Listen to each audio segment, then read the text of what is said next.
Field lines जो होती है वो इलेक्ट्रिक फील्ड इंटेंसिटी को भी बता सकती है और इलेक्ट्रिक फील्ड बता सकती है। तो अब हम डिस्कस करते हैं कि किस तरह से इलेक्ट्रिक फील्ड लाइंस को इस्तेमाल करके हम इलेक्ट्रिक फील्ड इंटेंसिटी को मेजर करेंगे। अब इसके अंदर आता है फ्लक्स। तो बुनियादी तौर पे जो इलेक्ट्रिक फ्लक्स होता है, आप इसको कह सकते हैं कि ये जो इलेक्ट्रिक फ्लक्स होता है ये बुनियादी तौर पे मेजरमेंट ऑफ इलेक्ट्रिक फील्ड के लिए इस्तेमाल किया जाता है। तो अब इसको पढ़ने से पहले आपको थोड़ा पता होना चाहिए कि एरिया वेक्टर क्या होता है, एरिया वेक्टर का क्या कॉन्सेप्ट होता है, या ये कौन सा वेक्टर होता है। क्योंकि हम तो ये पढ़ते हैं कि जो एरिया होती है वो स्केलर क्वांटिटी है, लेकिन जब हम इस तरह से फ्लक्स वगैरह को कैलकुलेट करते हैं तो हम वहां पे एक टर्म पढ़ते हैं, एरिया वेक्टर। अब ये एरिया वेक्टर होता क्या है? बुनियादी तौर पे एक कह सकते हैं आप कि मैथमेटिक्स के अंदर जब हम किसी भी छोटी चीज की कैलकुलेशन करते हैं, जैसे फॉर एग्जांपल कि अगर हमारे पास किसी ऐसी चीज की एरिया या वॉल्यूम कैलकुलेट करें जिसकी जो है वो आप कह सकते हैं कि वो यूनिफॉर्म डिस्ट्रीब्यूशन ना हो। जैसे कोका कोला की बोतल होती है, उसका आप देख सकते हैं कि कहीं से वो वेट से ज्यादा होती है और कहीं से वेट से कम होती है। तो ऐसी चीजों का जब हम वॉल्यूम लेते हैं, उसकी कैलकुलेशन करते हैं मैथ के थ्रू, तो इंटीग्रल कैलकुलस के अंदर हम एरिया के साथ एक इमेजिनरी वेक्टर असाइन करते हैं। ये एक इमेजिनरी वेक्टर होता है जो इसी तरह से एरिया के साथ असाइन किया जाता है जिस तरह से इलेक्ट्रिक फील्ड लाइन जो होती है ये एक इमेजिनरी वेक्टर होती है जो इलेक्ट्रिक फील्ड के साथ असाइन की जाती है। जिस तरह से इलेक्ट्रिक फील्ड को हम किसी इमेजिनरी लाइन के थ्रू जाहिर करते हैं, इसी तरह से एरिया को एक इमेजिनरी वेक्टर के साथ जोड़ते हैं।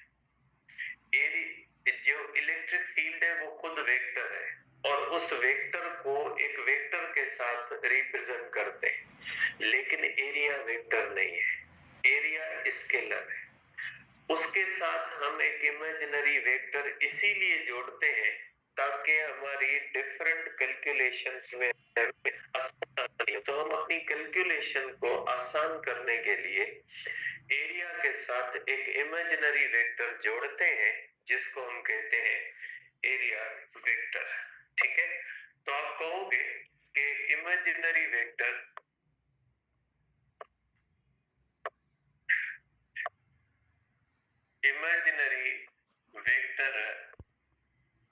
assigned to any area having, इसकी दो प्रॉपर्टीज होती है, magnitude equal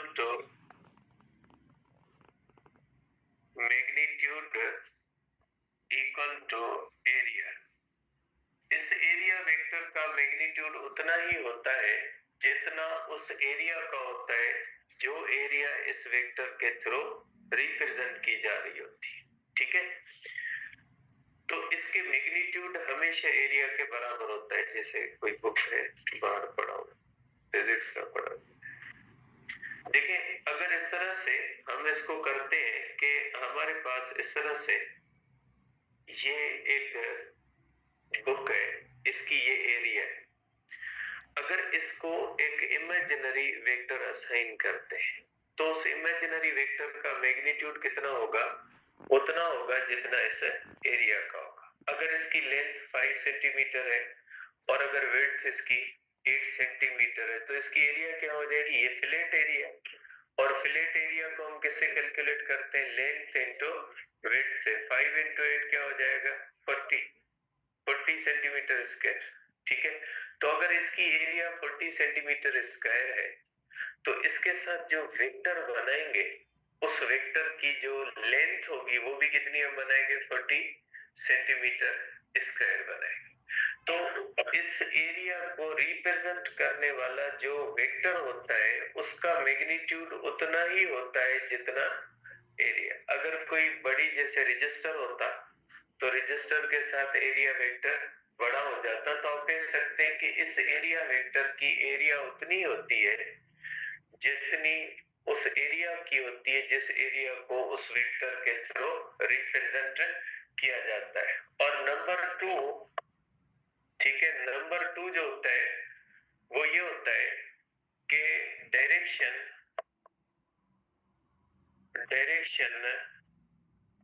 always normal, normal means perpendicular to plane of area. Plane of the area का मकसद है कि सपोज एरिया की लेंथ अलोंग एक्स एक्सिस है, विड्थ अलोंग वाई एक्सिस है, तो एरिया वेक्टर किस तरफ हो जाएगा, along z axis. Area vector जो होता है वो हमेशा उस एरिया से परपेंडिकुलर होता है जिस एरिया को रिप्रेजेंट किया जा रहा है। तो एरिया की लेंथ और विड्थ होती है, तो एरिया की लेंथ और विड्थ जिन एक्सिस एरिया वेक्टर उनसे थर्ड एक्सिस पे होगा। ठीक है, आप इसको इस तरह से भी कह सकते हैं। अगर हमारे पास एरिया एक फ्लैट एरिया है, area vector of flat area, अगर हमारे पास एक फ्लैट या प्लेन एरिया है, प्लेन एरिया भी हम कहते हैं और फ्लैट एरिया भी कहते हैं, तो इसका एरिया वेक्टर ऐसे बनता है। ठीक है, फ्लैट एरिया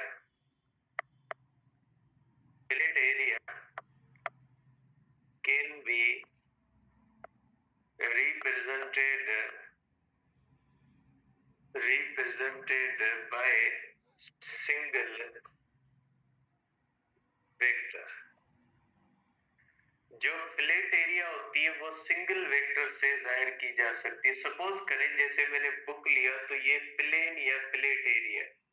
अगर कोई छोटी एरिया है, सपोज करें ये हमारे पास एक छोटी सी एरिया है, तो इसका जो एरिया वेक्टर बनेगा वो छोटा बनेगा, इसका एरिया वेक्टर जो बनेगा वो छोटा बनेगा। अगर कोई बड़ी एरिया है, सपोज करते हैं कि एक एरिया बड़ी एरिया है, अगर कोई एरिया बड़ी है तो उसका जो एरिया वेक्टर बनेगा वो भी बड़ा बनेगा। तो अगर कोई छोटी एरिया है तो छोटे एरिया वेक्टर से रिप्रेजेंट की जाती है, और अगर कोई बड़ी एरिया है तो बड़े एरिया वेक्टर के साथ इसको रिप्रेजेंट किया जाता है, लेकिन सिंगल वेक्टर के साथ। जो प्लेन एरिया होती है, जो फ्लैट एरिया होती है, उसको रिप्रेजेंट किया जा सकता है सिंगल एरिया वेक्टर से। अगर छोटी एरिया है तो छोटा वेक्टर बनेगा। ठीक है, बुक दे दे, कोई कॉपी दे दे। तो देखिए ये इस तरह से हो जाएगा। अगर आपके पास ये इस तरह से एक रजिस्टर है, ये फ्लैट एरिया, ठीक है। अब अगर आप इसका एरिया वेक्टर बनाओगे तो ये इस तरह से एरिया वेक्टर बनता है। ये लाइन है, ये इसके एरिया वेक्टर किसी भी जगह पे बना दे। अगर आप इस जगह पे बनाओगे तो भी ये इस पूरे प्लेन के साथ परपेंडिकुलर होगा। अगर सेंटर पे बनाओगे तो भी ये पूरे सरफेस के साथ परपेंडिकुलर होगा। तो कहीं पे भी बना दे, फ्लैट एरिया का एरिया वेक्टर आप कहीं पे भी बना सकते हैं, वो हमेशा उस एरिया, पूरी एरिया को रिप्रेजेंट कर लेगा, क्योंकि एरिया वेक्टर का एरिया के साथ परपेंडिकुलर होना जरूरी होता है। ये इसकी प्रॉपर्टी होती है। तो अगर आपके पास कोई फ्लैट एरिया है, अगर, ठीक है, जैसे फॉर एग्जांपल अगर हमारे पास इस तरह से कोई भी कर्व्ड हमारे पास सरफेस है, अब इसका एरिया वेक्टर सपोज कर ले कि इसका एरिया वेक्टर हम यहाँ पे बनाते हैं। ठीक है, अगर इसका एरिया वेक्टर हम इस तरह से बनाते हैं अगर इसका एरिया वेक्टर हम यहाँ पे बनाते हैं, अगर यहाँ पे बनाएंगे तो ये सिर्फ एक छोटे से हिस्से के साथ परपेंडिकुलर होगा, बाकी इस हिस्से के साथ भी ये परपेंडिकुलर नहीं होगा और इस हिस्से के साथ भी ये परपेंडिकुलर नहीं होगा। तो अगर तो किसी एक पर्टिकुलर हिस्सा, हर हिस्से का एरिया वेक्टर होता है, उसको हम किसी भी सिंगल एरिया वेक्टर के थ्रू रिप्रेजेंट नहीं करते। अगर कोई कर्व्ड सरफेस है तो उसके डिफरेंट एरिया वेक्टर्स बनाए जाते हैं, बाह्य वाला ये इस तरह से होगा कि अगर ये हमारे पास इस तरह से, तो उसको सिंगल एरिया वेक्टर के थ्रू जाहिर किया जा सकता है। लेकिन अगर ये इस तरह से कर्व्ड बन जाए, ठीक है, अगर ये इस तरह से कर्व्ड बन जाता है तो फिर तो अगर यहाँ पे आप एरिया वेक्टर बनाओगे तो यहाँ से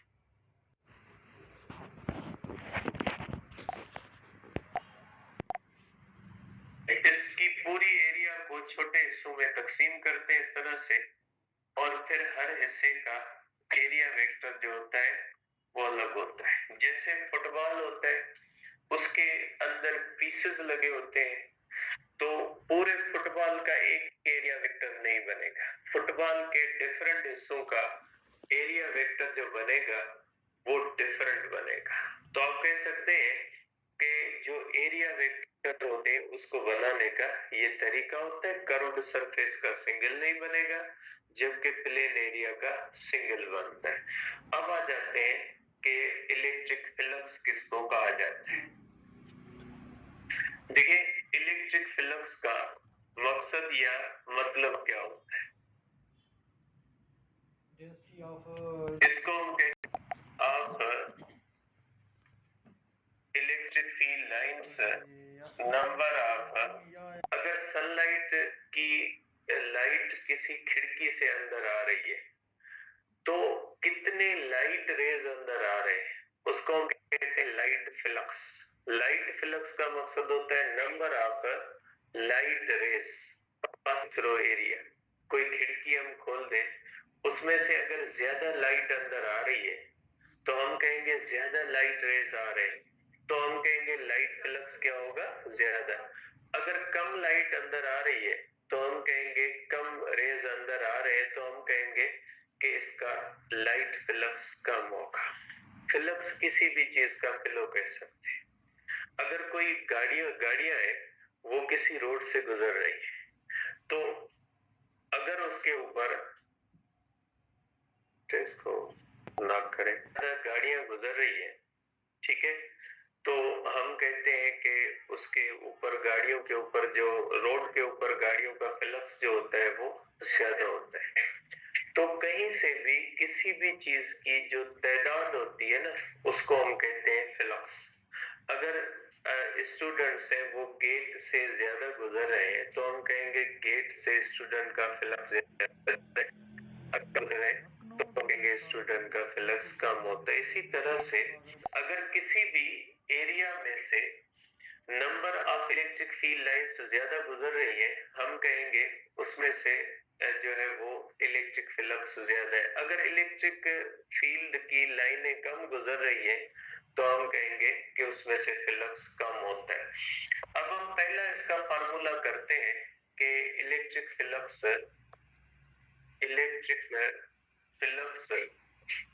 थ्रू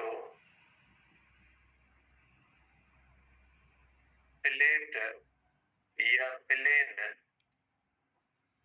प्लेन सरफेस, अगर कोई भी प्लेन सरफेस है उससे फ्लक्स कितना होगा। देखिए, फ्लक्स की हमने डेफिनेशन की कि सपोज करें ये हमारे पास एक यूनिफॉर्म फील्ड है। यूनिफॉर्म फील्ड का मकसद होता है ऐसी फील्ड जिसकी लाइंस के दरमियान स्पेस एक जैसा हो, हर जगह पे वो एक दूसरे से पैरेलल हो।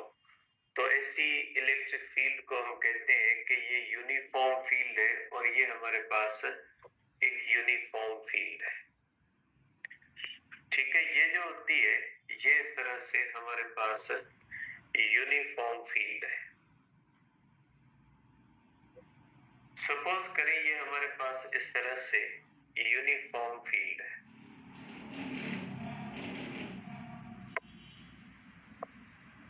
अब इसके अंदर अगर हम कोई भी एरिया रखते हैं इस तरह से, सपोज करें इसके अंदर हम ये एक प्लेन एरिया लेते हैं और ये एक ऐसी प्लेन एरिया है जिसका एरिया वेक्टर जो होता है वो आप कह लें कि इसका एरिया वेक्टर जो होता है वो इलेक्ट्रिक फील्ड के साथ पैरेलल है। ठीक है, तो आप देखेंगे कि ये जो इसके अंदर तीन लाइंस गुजर रही है ना, number of electric field lines, इसको हम कहते हैं इलेक्ट्रिक फ्लक्स। अब अगर पहली चीज आप देखेंगे कि जितनी एरिया आप बड़ी रखोगे उतना फ्लक्स जो होगा वो इससे ज्यादा होगा। तो पहली चीज ये ध्यान में रखें कि जो फ्लक्स होता है वो डिपेंड करता है एरिया पे। बड़ी एरिया से ज्यादा फ्लक्स गुजरेगा और छोटी एरिया से कम फ्लक्स गुजरेगा। जैसे बड़ी खिड़की होती है ज्यादा रोशनी अंदर आती है, छोटी खिड़की होती है उससे। यहाँ पे आप कह सकते हैं कि जो पहला फैक्टर होता है कि flux is directly proportional to the area. Area यहाँ पे हम रिप्रेजेंट कर रहे हैं एरिया वेक्टर के साथ, तो अगर एरिया वेक्टर ज्यादा होगा तो एरिया क्या होगी, ज्यादा। और दूसरा फैक्टर ये होता है कि इलेक्ट्रिक फील्ड अगर मैं स्ट्रॉन्ग कर और अगर number of electric field lines बढ़ जाएंगी तो सेम एरियाज के अंदर फ्लक्स जो होगा वो बढ़ जाएगा। जैसे सेम खिड़की है ये सुबह या शाम के टाइम, ठीक है, और जितनी इलेक्ट्रिक फील्ड वीक होगी उतना फ्लक्स कम होगा। ठीक है, अब जो दूसरी बात आप लिख सकते हैं कि जो फ्लक्स होता है वो डायरेक्टली प्रोपोर्शनल होता है इलेक्ट्रिक फील्ड इंटेंसिटी के। अब फ्लक्स होता है नंबर ऑफ लाइंस और नंबर ऑफ लाइंस जो होता है वो स्केलर है, जबकि एरिया हम वेक्टर ले रहे हैं और इलेक्ट्रिक फील्ड को भी वेक्टर ले रहे हैं, तो फ्लक्स जो होगा वो डायरेक्टली प्रोपोर्शनल हो जाएगा E डॉट डेल्टा ए, या आप इसको इस तरह भी कर सकते हैं flux is equal to E dot delta A. ठीक है, तो ये बुनियादी क्वेश्चन आती है फ्लक्स की। अब यहाँ पे जो क्वेश्चन जो हमारे अफलातून है उनका क्वेश्चन ये होगा कि मैंने यहाँ पे फिर जरूरी नहीं है कि जब इक्वेशन पहले से बैलेंस होती है तो कांस्टेंट देने की जरूरत नहीं होती। ठीक है, हम एक जबरदस्ती के रूल्स बनाते हैं कि जो हम जो इस मुल्क के लोग हैं, बाशिंदे हैं, ठीक है, तो इस मुल्क के बाशिंदे हम कुछ जबरदस्ती के रूल्स जो होते हैं ना वो इम्प्लीमेंट करना चाहते हैं मैथमेटिक्स के ऊपर, क्योंकि हमें मैथ आती नहीं है। सिंपल सी बात, लेकिन अब नहीं आ सकते, मैथ बहुत दूर चली गई है, तो बहुत जो है वो दूर है। मैथमेटिक्स के आप करीब नहीं आ सकते, मैथमेटिक्स आपसे नाराज हो गई है समझे। तो बड़ी कोशिश की जा रही है, लेकिन वो कहते हैं ना वो अब सिंधी में तो असीं चवंदा आहियूं हिकिड़ो पाक हूंदो कहावत होंदी है, उर्दू में अलाए छा था चवनि हुनखे, ये जो इसके मट्टी के बर्तन बनते हैं ना, पानी रखते हैं, मटका जो होता है सिंपली मटके से सिंधी भी समझते उर्दू भी समझते, तो कहते हैं मटके के जो वो ऊपर लगता है किनारे जो होते हैं वो तब लगते हैं जब वो कच्चा होता है, जब वो पका हो जाता है ना उसको पका के बाद में किनारे नहीं बनते। ठीक है, तो इस मुल्क के अंदर क्या किया जा रहा है कि जहाँ पे मैथ सिखानी चाहिए वहां तो सिखाते नहीं, 6, 8 मैट्रिक 10 या ये इंटर तक। अब इन्होंने क्या किया, जो एमफिल होती है ना, एमफिल जब की जाती है तो पता है इस मुल्क का सिस्टम कितना उल्टा है। इस्लामियात की अगर आप एमफिल की टेस्ट देने जाओ, सिंधी या उर्दू में एमफिल की टेस्ट देने जाओ तो 40% mathematics. Islamic education Sindhi Urdu, ठीक है, इन सब्जेक्ट्स की आप एमफिल मीन्स एक बड़ी डिग्री, तो आपसे मेन 40% पूछेंगे। और यहाँ पे हम कहते हैं जिसको डॉक्टर बनना है उसका मेन देखिए, तो आप जानते हैं फिर इस मुल्क का क्या होना है। तो फिर आप देख सकते हैं कि जरूरी नहीं है आप कांस्टेंट दें। जब इक्वेशन बैलेंस होती है तो अगर आप जबरदस्ती देना चाहें तो के दे दें और लिख लें के इज इक्वल टू 1, ठीक है। बाकी बनती नहीं है कि फिलिप्स जैसे वो होता है ना न्यूटन के लॉ में F इज इक्वल टू के। अरे भाई जब m इंटू ए फोर्स के बराबर आ जाता है तो क्यों लिखेंगे? जबरदस्ती के आप रूल्स नहीं बनाए तो यहाँ पे नहीं आएगा। Flux is equal to E dot delta A. अब इसका मकसद है कि फिलिप्स जो होता है, flux is dot product. Flux जो होता है, फिलिप्स स्केलर है, flux is dot product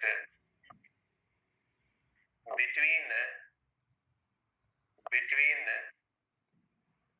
E and A, E and A, ठीक है। तो ये जो फिलिप्स होता है ये डॉट प्रोडक्ट होता है E और A के दरमियान, ठीक है। तो आप कह सकते हैं अब ये डॉट प्रोडक्ट है, इसका मकसद है ये फिलिप्स एक तीसरी चीज पे भी डिपेंड करेगा और वो तीसरी चीज होती है ओरिएंटेशन, ठीक है। अगर इसी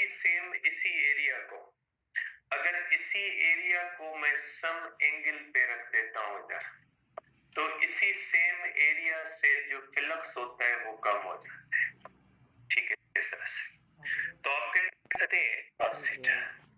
तो ये होता है जो है वो फिलिप्स का फार्मूला कि flux is equal to E delta A cos theta. ये आप कह सकते हैं कि फिलिप्स डिपेंड्स अपॉन, आप कहोगे कि flux through flat area, flat surface depends upon, ठीक है। Flux through flat surface depends upon, ठीक है, strength of electric field. Number 2, magnitude of area vector, या एरिया वेक्टर कह लें या एरिया, बात है कि इन दोनों का मैग्नीट्यूड इक्वल होगा। नंबर 3, एंगल बिटवीन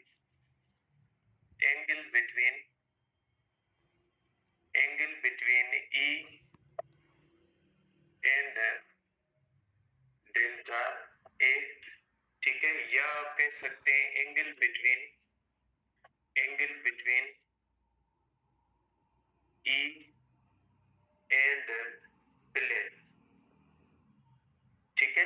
तो ये जो होता है ये एंगल प्लेन, एरिया वेक्टर ये होता है और इसका प्लेन ये होता है, ठीक है। प्लेन के साथ एंगल इलेक्ट्रिक फील्ड की या एरिया वेक्टर दोनों के साथ आप कर सकते हैं। तो ये तीन चीजों पे डिपेंड करता है, ठीक है। और आप कह सकते हैं कि Philips also depends upon medium, also depends upon medium between E and area। जैसे अगर जो है वो कोई और मीडियम आ जाएगा तो इलेक्ट्रिक फील्ड जो होगी वो वीक हो जाएगी। इलेक्ट्रिक फील्ड के वीक होने की वजह से आप कह सकते हैं कि फिलिप्स जो होगा वो चेंज हो जाएगा। In case of uniform field flux is independent of distance, ठीक है। In case of non uniform field, ठीक है, फिलिप्स डिपेंड्स डिस्टेंस, फ्लक्स जो होता है वो डिस्टेंस पे भी डिपेंड करता है। आप इसको इस तरह से देख सकते हैं कि फॉर एग्जांपल कि हमारे पास एक जो है वो इस तरह से एक पॉइंट चार्ज है। पॉइंट चार्ज की इलेक्ट्रिक फील्ड जो होती है वो नॉन यूनिफॉर्म होती है, इस तरह से होती है, नॉन यूनिफॉर्म होती है। ठीक है, तो नॉन यूनिफॉर्म होती है इसलिए अगर कोई एरिया हम यहाँ पे रखेंगे और वही सेम एरिया हम यहाँ पे रखेंगे तो देखें इसका जो डिस्टेंस होता है, आप कह सकते हैं कि इसका जो डिस्टेंस होता है ये r1 है और इसका जो डिस्टेंस होता है ये r2 होता है। तो जितनी एरिया दूर रखेंगे फ्लक्स कम होगा और जितनी क्लोज रखेंगे फ्लक्स ज्यादा होगा। तो अगर नॉन यूनिफॉर्म फील्ड है तो flux also depends upon distance. ठीक है, अब इसके अंदर फ्लक्स की मैक्सिमम और मिनिमम कंडीशंस क्या होती हैं? अब पहली कंडीशन ये होती है कि flux is maximum. Flux maximum तब होता है जब थीटा 0 डिग्री किसके दरमियान, between E and delta A, या theta is equal to 90 degree between E and plane. ठीक है, जैसे ये होता है, अगर आप यहाँ पे देखते हैं तो इस कंडीशन के अंदर ये जो एरिया वेक्टर होता है ये पैरेलल होता है तो 0 होती है, और ये प्लेन है, प्लेन के साथ तब इलेक्ट्रिक फील्ड क्या बन जाती है, परपेंडिकुलर बन जाती है। तो इसी तरह से आप कहोगे कि जो फ्लक्स होता है 0 होता है, फ्लक्स इज 0 या मिनिमम, फ्लक्स जो होता है वो 0 होता है या मिनिमम होता है जब theta is equal to 90 degree between E and delta A, या जो होता है कि theta is equal to 0 degree between plane and E, या आप ये भी कह सकते हैं कि when plane is parallel to E. ठीक है, तो ये होता है कि जब थीटा जो होती है वो 0 डिग्री होती है बिटवीन प्लेन एंड ई, तो आप कह सकते हैं कि फ्लक्स जो होता है वो 0 होता है या मिनिमम 0 या मिनिमम सेम होता है। अब ये स्केलर है, scalars can be positive negative. अब ये पॉजिटिव कब होगा, नेगेटिव कब होगा? आपको पता है कि ये जो होता है, ठीक है, अगर हम इसके दरमियान एंगल जो, अगर एरिया को हम यहाँ पे रख के एरिया वेक्टर इस तरह से बना दे, जब थीटा ग्रेटर देन 90 डिग्री कर देंगे तो फिर cos की वैल्यू क्या हो जाएगी, नेगेटिव। तो cos की वैल्यू नेगेटिव, तो हम कहेंगे कि फ्लक्स क्या होता है, नेगेटिव होता है। तो आप कहोगे कि तीसरी कंडीशन होती है कि फ्लक्स जो होता है, flux is equal to negative, ठीक है, when theta greater than 90 degree, equality नहीं लिखोगे कि इक्वलिटी में 0 हो जाता है, और less than or equal to 180, इसमें और इसमें फर्क है, ध्यान में रखिएगा। और जो फ्लक्स होता है, flux is equal to positive, ठीक है, व्हेन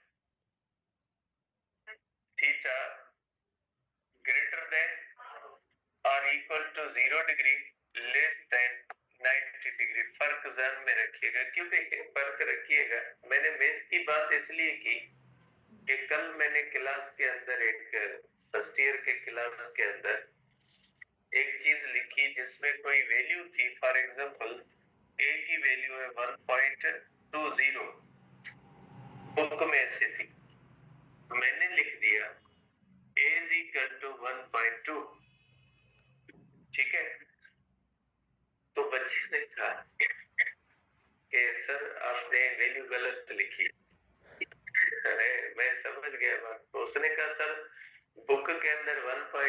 लिखा हुआ है। वैसे 1.20 भी पढ़ना टेक्निकली मिस्टेक है। 1.20 कोई पढ़े लिखे के अंदाजे छोटी छोटी चीजों से होते हैं। तो उसने कहा सर आपने नीचे 1.2 लिखा है। मैंने कहा मेरी गलती है, ये आ गया। ठीक है, तो जब बात यहाँ तक आ जाए तो कौम को सोचना चाहिए कि हम किस लेवल पे आ गए। दुनिया की हर के अंदर मैथमेटिक्स होती है, ठीक है। होना ये चाहिए कि एमडीकेट के अंदर एनालिटिकल मैथमेटिक्स को आना चाहिए, ठीक है। आए तो पता लगे मैथमेटिक्स ओनली सब्जेक्ट है जिससे फिल्टर होके बंदे आएंगे, ठीक है। फिल्टर है, ये बंदे का फिल्टर है मैथमेटिक्स। कोई सब्जेक्ट फिल्टर नहीं है। बाकी तो रट्टा लगा के भी आप सार सकते हैं। और जो हालात है मुल्क के, आप देख सकते हैं, जो डॉक्टर है अताई से इलाज करवाओ, बुखार खत्म हो जाता है, एमबीबीएस से इलाज करवाओ तो चलते रहो, ठीक है। तो ऐसे ही होता है, दाढ़ी बढ़ते हैं।